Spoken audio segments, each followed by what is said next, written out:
My life was in disarray. My job was to get up in the morning and get drugs. Getting the drugs was more important than my family. I had my 6 children. I would make sure they would go to school, but then I was just off to the races. I used to get a disability because I had an enlarged heart. So she would always take the money and, you know, smoke it away or sniff it away. I was in the apartment with them, but I was the invisible mom.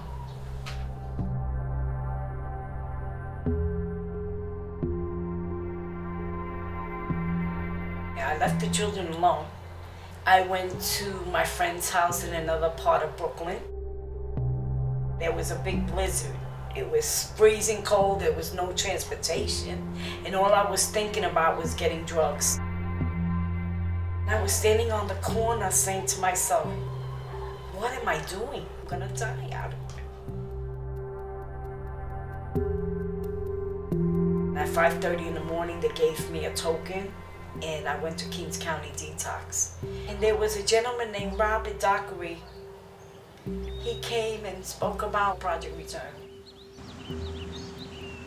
Palladia was originally Project Return, which was a drug-free therapeutic community. I had to call Project Return. They said I had to be there the next day. I had to get to the Bronx by 2 o'clock, otherwise there would be no bed for me.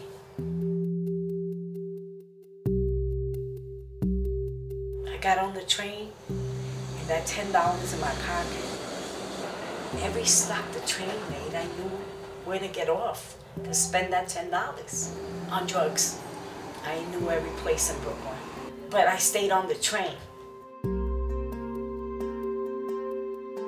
When I first met Emily Del Torre, she was a client or a resident in Willow, one of our city shelters. I'd never been into a treatment facility. Everybody was coming up to me saying, welcome back to life. They were hugging me and I'm looking at them. I'm sure it definitely was intimidating to her. You know, going into a program where obviously there's rules and regulations that she had to follow.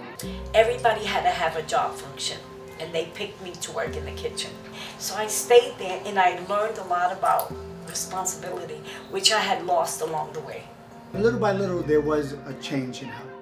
I came in all washed up, and 3 months, I finally stopped crying and saying, you know what, I want this, I want to live. She then went from the shelter into our first family housing program, and her son grew up there. Today I'm an outreach coordinator. I go to various health fairs and I promote for Palladia. Emily has built a really good life for herself and her family, and that's what this is about. I didn't have my mother while she was using drugs. The day she decided to put down the drugs was the day she became my mother again. I just wanted to live. I saw everyone around me dying, and I said, you know, I don't want to go that way.